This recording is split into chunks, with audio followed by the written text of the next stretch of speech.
Have you ever prayed and felt like nothing came back? No direction, no answer, just silence. And after a while you start wondering, is God not speaking, or am I just not hearing him? So why do so many Christians struggle to hear God? What is up, you guys? My name is Ryan, and it is my mission to help you live a more godly life. So let's get started. Why do you feel like God isn't speaking to you? This is something a lot of people experience but don't always understand, because we expect hearing God to feel obvious, clear, immediate, undeniable. But most of the time it doesn't happen that way. One of the biggest reasons people struggle to hear God is because they expect his voice to sound a certain way. They're waiting for something dramatic, something loud, something unmistakable.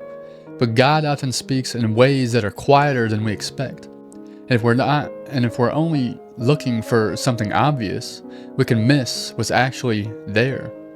Another reason is this: there's too much noise.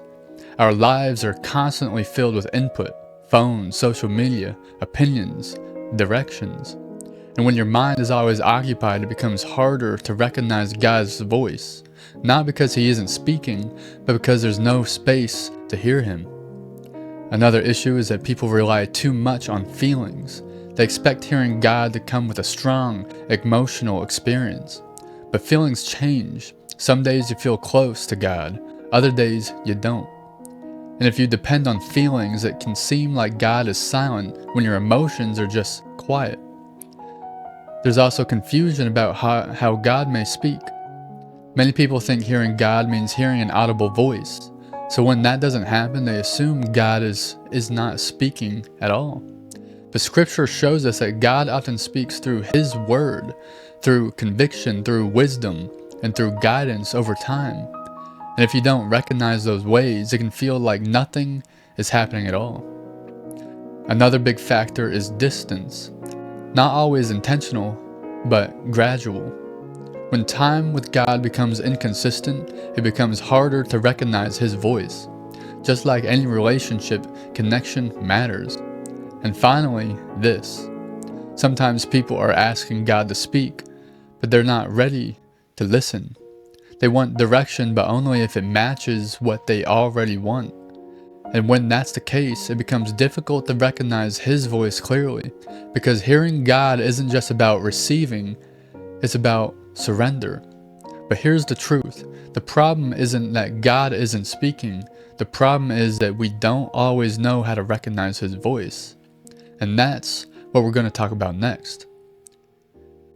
Before anything else, if you've been wanting more structure in your walk with God instead of trying to figure everything out on your own, we built a program designed to guide you step by step. You can click the top link in the description to support the channel and to get access to my course, How to Live More Godly Life. Everything is possible for one who believes. This program isn't just about learning information, it's about healing, growing, and finding hope and strength through God's word and the support of his people. Inside, you'll find guided resources and prayer to help you move forward in your journey with Jesus. Now let's get back to this video. How to hear God's voice more clearly. So the problem isn't that God isn't speaking. How do you actually begin to hear him more clearly? Because this is where a lot of people get stuck. They want to hear God, but they don't know what that practically looks like. The first thing you need to understand is this: God has already spoken through his word. Before we look for new direction, we have to be grounded in what he has already said, because God will never contradict his word. And the more familiar you become with scripture, the easier it is to recognize his voice. Not because you hear something new, but because you begin to recognize what is true. The second thing is this: you have to create space. If your life is constantly filled with noise, it becomes difficult to recognize anything clearly. Hearing God often requires stillness, moments where you slow down, where you're not distracted, where your attention is actually focused. Not because God only speaks in silence, but because silence helps you notice what's already there. The third step is to pay attention to conviction, not just emotion. God doesn't always speak through strong feelings, but he often guides through conviction, a sense of clarity, a nudge toward what is right, a check in your spirit when something isn't. And learning to recognize that takes time. It's not always dramatic, but it is consistent. Another important step is this: be willing to obey what you already know, because clarity often follows obedience. A lot of people are waiting for more direction while ignoring what God has already made clear. And when that happens, it becomes harder to recognize His voice, because hearing God isn't just about receiving guidance, it's about responding to it. And finally, understand this: hearing God is something you grow in. It's not always instant. It develops over time, just like any relationship. The more time you spend with Him, the more familiar His voice becomes, not because He's suddenly speaking louder, but because you're learning how to recognize Him. So if you feel like God has been silent, don't assume He isn't speaking. Start with what He's already said. Create space to listen, pay attention to conviction, and be willing to obey. Because the more you learn in it, the clearer His voice becomes. Now let us pray. Father, thank you that you are not distant and you are not silent, even in the moments where we don't understand. Even when we feel like we're not hearing anything, you are still present and you are still speaking.